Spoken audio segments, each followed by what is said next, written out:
Good morning, you're with the News Minute. I'm Pooja Prasanna and I'm being joined by my colleagues Sayukta Dharmadhikari and Prajwal Bhatt. Just a few minutes ago, the Karnataka High Court dismissed all pleas filed by student petitioners in the hijab case. I will go over to Sayukta, who's been closely tracking this, to break down what exactly happened this morning in court. Sayukta? Hello. Today, a full bench of justice, led by Chief Justice Ritu Awasthi of the Karnataka High Court, has dismissed all the student petitioners' pleas against the hijab ban in educational institutions. Basically, three main points that the Karnataka High Court said is that it has held that the hijab is not an essential practice under Islam. That the government has the right to prescribe uniform, and the prescription of a uniform is a reasonable right. A reasonable restriction of fundamental rights. Then the third point is that the petitioners have not been able to make out any case against the February 5th government order by the Karnataka government, where it mandated a dress code. And so the court held that since the petitioners' pleas are devoid of any merit, they are not maintainable, and therefore they are dismissed, which means that the ban on wearing the hijab inside classrooms that was mandated, that was said by the Karnataka government, that will continue to stay. Students will not be able to wear the hijabs in classrooms. Right. Prajwal, over to you. You were with the students, the petitioners, when the verdict was read out. Tell me, what was the mood like? What was the reaction like?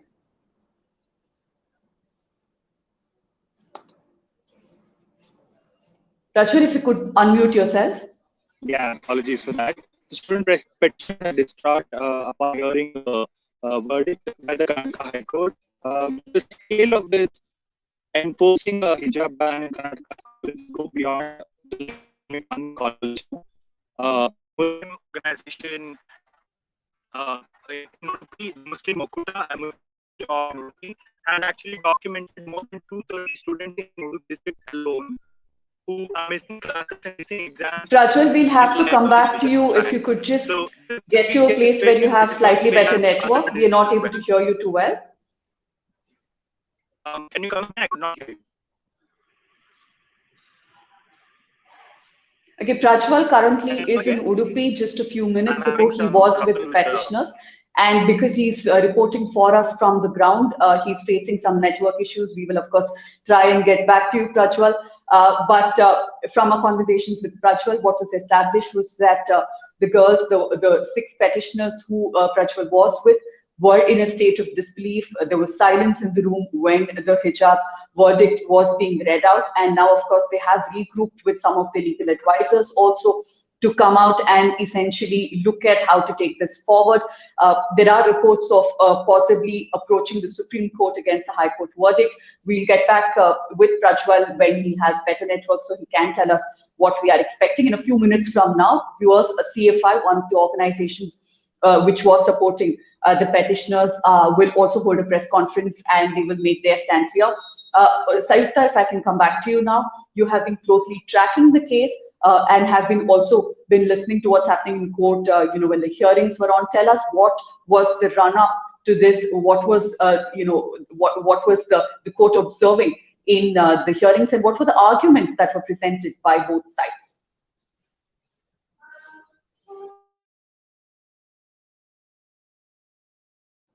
I apologize for that. I was on mute. So the Karnataka High Court held a 11-day hearing in the hijab ban. I want to just recount what happened. On January 31, the students moved the Karnataka High Court seeking, against the ban on hijab in educational institutions. Now, a single judge bench heard the matter for a day, and then he decided that this is a larger issue where larger constitutional questions of personal law need to be addressed. So therefore, the matter was referred to a larger 3-judge bench. Now, a full judge bench comprising of Chief Justice Ritu Awasthi, Chief Justice Krishna Dixit, and Justice J.M. Khazi heard the pleas over 11 days. And I will only tell you broadly because a lot of things have happened in the 11 days that the court heard the case. Basically, the petitioners submitted to the court that hijab is an essential practice under under the religion of Islam. Secondly, the government order that forbade students from wearing hijab along with their dress codes, they called it illegal and arbitrary. And the petitioners also said that only Muslim girls are being singled out, and that they are not being, only Muslim girls are being kept out of schools. They also said that freedom of conscience is allowed under Article 25. So if a person if once that comes under Article 25, it does not matter whether the court has to establish a particular practice as an essential religious practice. If it comes under Article 25, you have the freedom of conscience, so it should be allowed there. But on the other hand, the respondents, that is the Karnataka government and the schools, they said that no, it's not a religious practice. Wearing a hijab is not a religious practice. They also said that if you allow the hijab under Article 25, it will amount to a compulsion, which means that all women will have to wear hijab if you bring it under Article 25. That was one of Karnataka government's arguments in court. The college, meanwhile, the government PU college in Udupi, where the whole controversy started, it submitted to the court that the whole hijab row was instigated by the CFI. It was the CFI that raised the issue and then is instigating parents and students to wear the hijab and insist on wearing the hijab. Interestingly, when this discussion was happening in the High Court wanted to know what CFI is and whether we have any particular intel and how this issue came up suddenly. And the AG had said that, we will give you information. And in a sealed court, they gave whatever information they had about the CFI. But basically what has happened in the High Court is that the respondents' arguments have prevailed, and the Karnataka High Court has said that hijab is not an essential religious practice, and therefore it cannot be included it cannot be, students cannot be allowed to wear hijab along with their uniforms.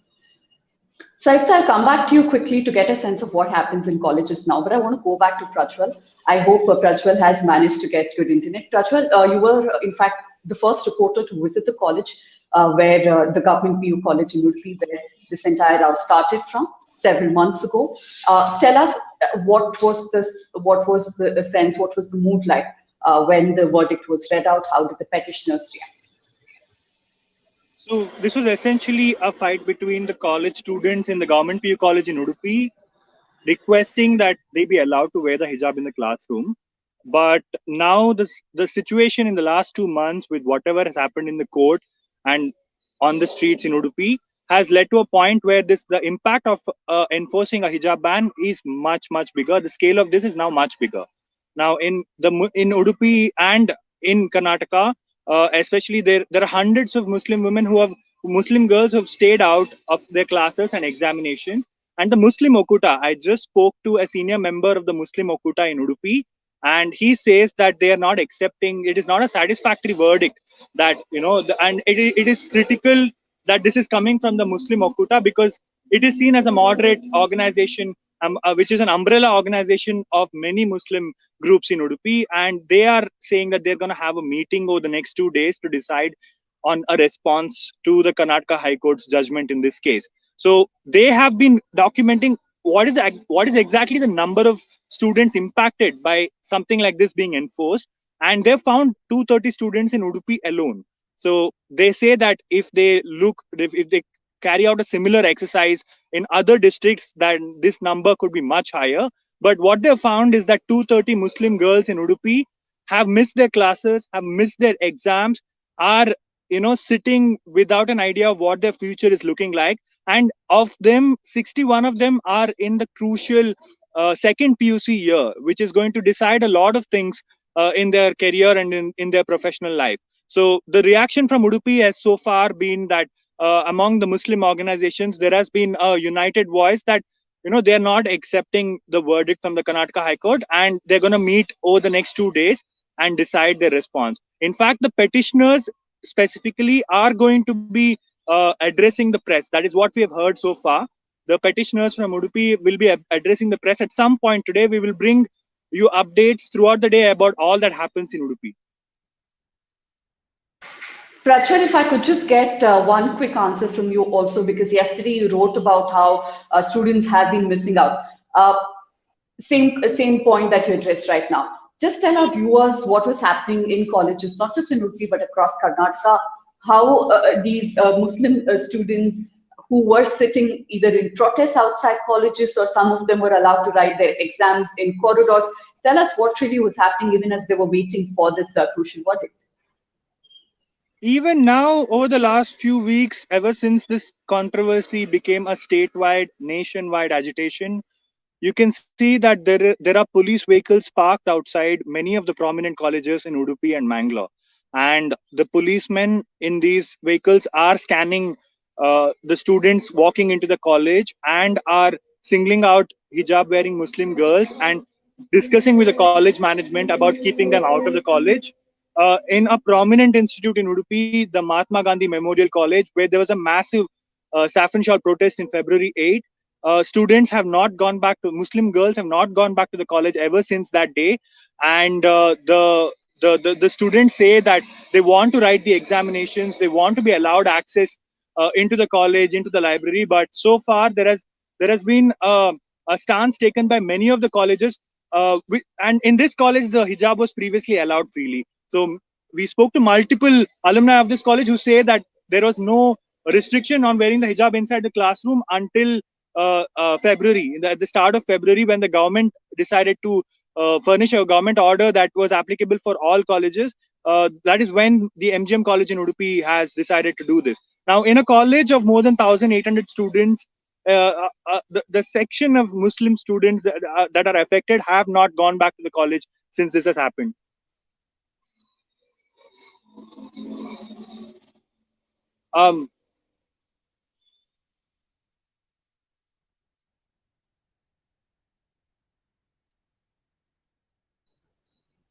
Apologies. We will let Prajwal go right now. He will be bringing us more inputs, more reactions from the ground. He is, as I mentioned earlier, currently in Udupi, and he will, of course, also bring to us what decision the petitioners will take as and when they are ready.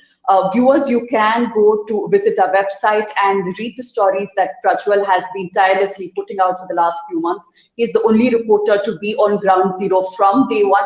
He was the first reporter to report on what happened in college when the 6 girls were not allowed to, attend classes. And since then, his coverage has been one of the most comprehensive in the country. Prachwal, thank you for joining us, and we hope to hear from you soon. Saita, if I could just wrap up with an answer from you. What I want to know is what happens now. Legally speaking, what does this essentially mean? Can the colleges decide on what kind of a uniform they want to prescribe? Is there still some leg room for young Muslim students who want to wear hijab? Can the college committee now also decide, or is this applicable to all colleges across the state? So we are waiting for a detailed order from the High Court, where we will analyze and see exactly what the court has said and what happens now. But as far as I can tell, whatever uniform rules that the college development committees, wherever there was a uniform rule established by the college development committees of that particular institution, that will continue to be in place. Hijab will not be allowed in places where the schools or colleges have said you cannot wear a headscarf along with the uniform. And as far as legal options, I feel the students maybe can try and negotiate with their colleges, but I don't know how much we've had an impasse for so long over the past couple of months, and the High Court was brought in to try and resolve that impasse. And the High Court has upheld the Karnataka government's order, so the uniforms will stay, the hijab will not be allowed to be worn. And legally speaking, what the students can do is, one way is to approach the Supreme Court, which they had in the middle, and the Supreme Court had said, wait, let the Karnataka High Court decide on the case, we will not hear till the Karnataka High Court hears. So that is one option that the students have, to move the Supreme Court and try and get an appeal over there. Right. For now, Sayukta will go on. For now, status quo remains in the colleges, and we'll have to wait and see, and we'll have to analyze the Karnataka High Court order and see what exactly the court has said for dismissing their pleas. Right. Sayukta will be going through the order copy, the detailed order copy that she has currently accessed in a few minutes or in a couple of hours. It will be on our website. Sayukta, I'm going to let you go so you can pour over those documents. In the meantime, viewers, do visit our website. We have been continuously covering from across the state the protests, the counter arguments, the legal viewpoints, the feminist viewpoint, and of course, Sayukta will continue keeping us updated on what this means legally. Meanwhile, if you want us to continue with the kind of work that we've been doing, which is independent and unbiased, you will have to support us so that we only speak for you and not speak for anyone else. Do visit our website, which will give you details on how you can become a member of the News Minute community and continue supporting independent journalism. Thank you for joining us. But through the day, make sure that you are glued into our live updates on our website and our social media handles, as well as on live broadcasts like these. Thank you for joining us today. Thank you.